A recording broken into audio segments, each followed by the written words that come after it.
Hi friends, welcome to my channel learning with Prachi. और आज हम लेंगे क्लास 12th एमपी बोर्ड की poem teach me to listen Lord, यानी हे ईश्वर मुझे सुनना सिखाइए।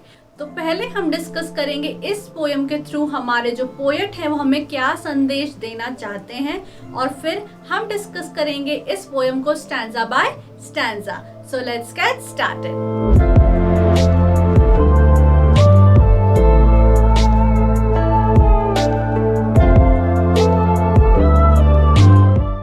दोस्तों, इस कविता का नाम है teach me to listen Lord, यानी हे ईश्वर मुझे सुनना सिखाइए। अब आप बोलोगे हम वैसे भी तो सुन पाते हैं, तो स्पेशली हम भगवान से ये प्रेयर क्यों कर रहे हैं कि हे ईश्वर मुझे सुनना सिखाइए?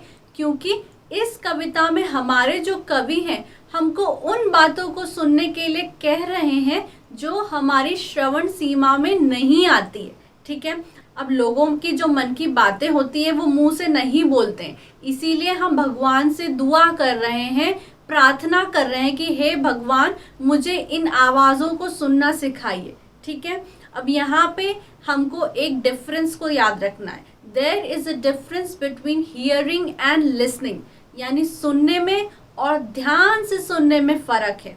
अब हमारे जो कवि हैं वो बोलते हैं कि ध्यान पूर्वक सुनना हर किसी के बस की बात नहीं है, ये बहुत प्रैक्टिस के बाद ये जो आदत है वो बनती है। ठीक है, अब सुनता तो हर कोई है, हम भी आप भी बहुत सारी बातें सुनते हैं रोज, लेकिन क्या हम उनको ध्यान से सुनते हैं? तो ये जो हमारी कविता है, यहाँ पे हमारे कवि उन बातों को ध्यान से सुनने का बोल रहे हैं जो मुंह से बोली नहीं जा रही है। ठीक है, किन किन को सुनना है? जो लोग हमारे पास हैं, जो लोग हमसे दूर हैं, हमारे अंतर मन की बात और ईश्वर के मन की बात को हमको सुनना है। ठीक है, इसीलिए हम इस पोयम में प्रार्थना कर रहे हैं कि हे ईश्वर मुझे सुनना सिखाइए, क्योंकि ये जो आवाज़ें हैं ये मुंह से बोली नहीं जा रही है, इनको मन से सुनना है, समझना है, इसीलिए हम प्रेयर कर रहे हैं। अब आइए इस कविता को समझते हैं स्टैंजा बाय स्टैंजा। दोस्तों, हमारा स्टैंजा नंबर 1 है Teach me to listen, Lord, to those nearest me, my family, my friends, my co-workers. Help me to be aware that no matter what words I hear, the message is accept the person I am, listen to me. अब दोस्तों देखिए, पहली ही line क्या है? Teach me to listen, Lord, यानी हे ईश्वर मुझे सुनना सिखाइए। अब हम प्रार्थना तो कर रहे हैं कि हे ईश्वर मुझे सुनना सिखाइए, पर किसको सुनना है? To those nearest me. Nearest का मतलब है करीब, तो उन लोगों को सुनना सिखाइए जो लोग मेरे करीब हैं। अब करीब कौन है?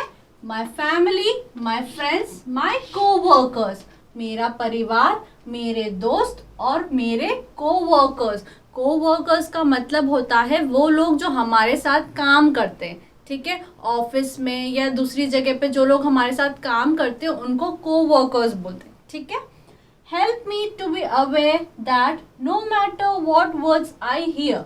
अवेयर का मतलब होता है जागरूक होना, और नो मैटर का मतलब होता है इससे फर्क नहीं पड़ता है।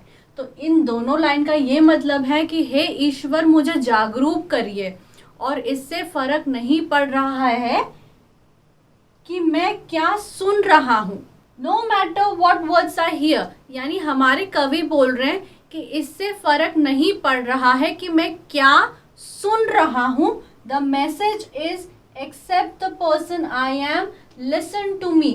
लेकिन संदेश यही मिल रहा है, accept the person I am, मतलब जैसा भी मैं हूँ मुझे स्वीकार करिए, लिसन टू मी, मुझे सुनिए।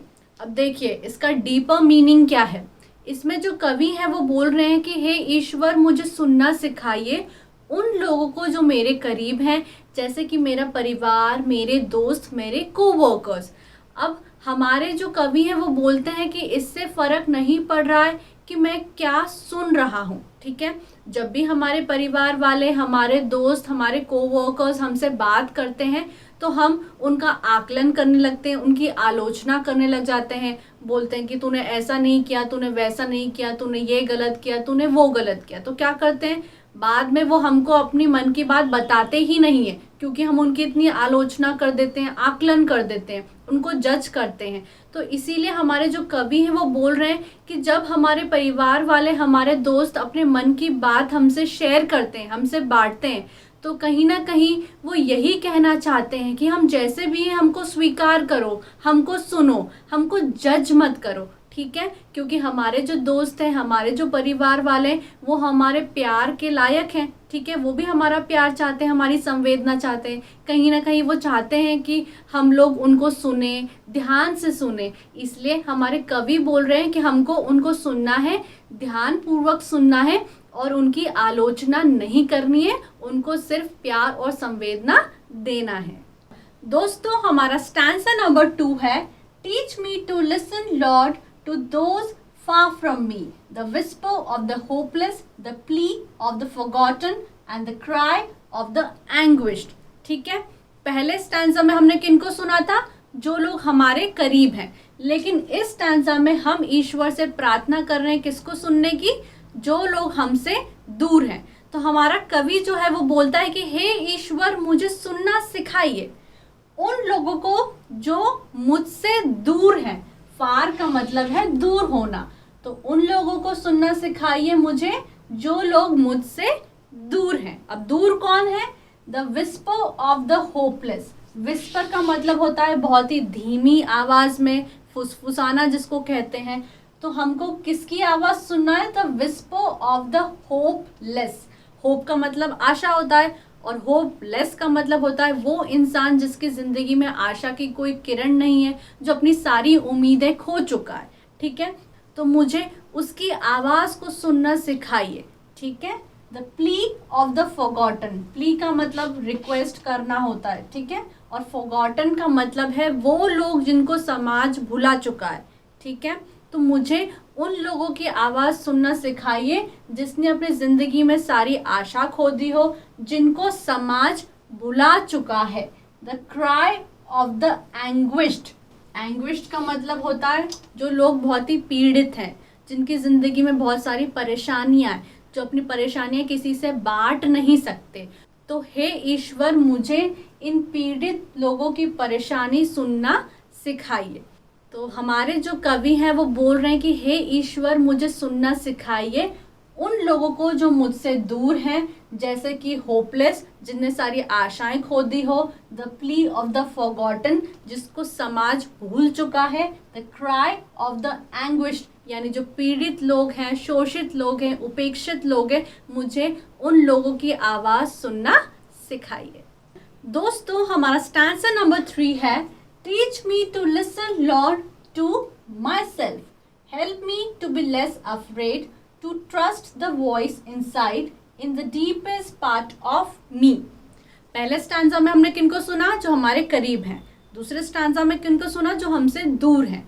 लेकिन तीसरे स्टैंजा में हमको किसको सुनना है? खुद को।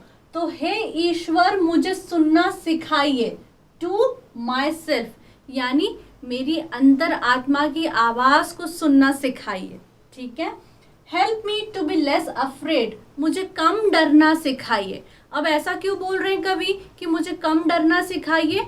क्योंकि लाइफ में ऐसी बहुत सारी सिचुएशंस आती हैं, परिस्थितियां आती हैं, जब हमें सही और गलत के बीच में चुनाव करना पड़ता है, ठीक है। तो बहुत सारे लोग गलत का चुनाव कर लेते हैं क्योंकि उसमें हिम्मत नहीं लगती है, लेकिन सही रास्ते पे चलने के लिए, सही का चुनाव करने के लिए हमको हिम्मत लगती है।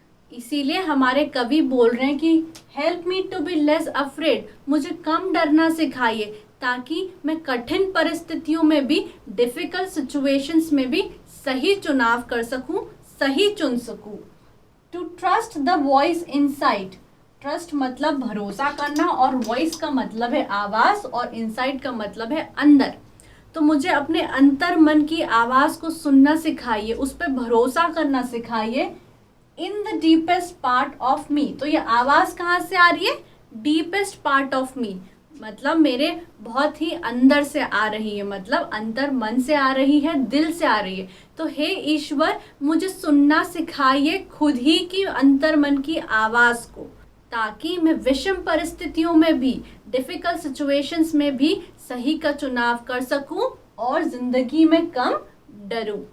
दोस्तों, हमारा लास्ट स्टैंजा है, teach me to listen Lord for your voice in business and in boredom, in certainty and in doubt, in noise and in silence, teach me Lord to listen.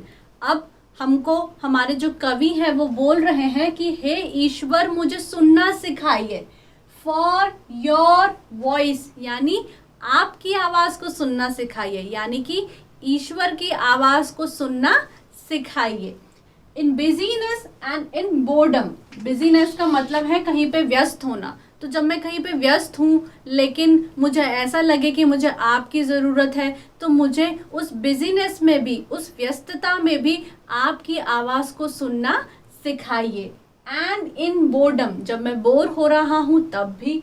In certainty, certainty का मतलब होता है निश्चित होना, जब मैं किसी चीज़ के प्रति निश्चित हूँ तब भी मुझे आपकी आवाज़ सुनना सिखाइए। एंड इन डाउट, डाउट का मतलब है संदेह होना, तो अगर मुझे किसी चीज़ पर संदेह हो, किसी इंसान पे संदेह हो, तब मुझे आपकी आवाज़ सुनना सिखाइए। इन नॉइस, नॉइस का मतलब है शोरगुल होना, बहुत ही अशांति होना, तो तब भी मुझे आपकी आवाज़ सुनना सिखाइए।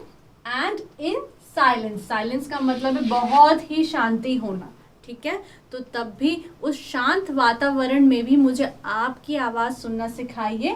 Teach me Lord to listen, यानी हे ईश्वर मुझे सुनना सिखाइए। तो इस स्टैंजा में हमारे जो कवि हैं, हमारे जो पोएट है, वो बोलते हैं कि ईश्वर मुझे आपकी ही आवाज़ सुनना सिखाइए, चाहे परिस्थिति कैसी भी हो। मैं बिज़ी हूँ, मैं बोर हो रहा हूँ, मैं किसी चीज़ के प्रति निश्चित हूँ या संदेह में हूँ, बहुत ज़्यादा नॉइस है या फिर साइलेंस है, मुझे आपकी आवाज़ सुनना सिखाइए। तो दोस्तों, ये था मेरी तरफ से इस पोयम का समराइजेशन। अगर आपको ये वीडियो अच्छा लगा हो तो वीडियो को लाइक कर दो, चैनल को सब्सक्राइब कर दो, and wish you good luck for your exams.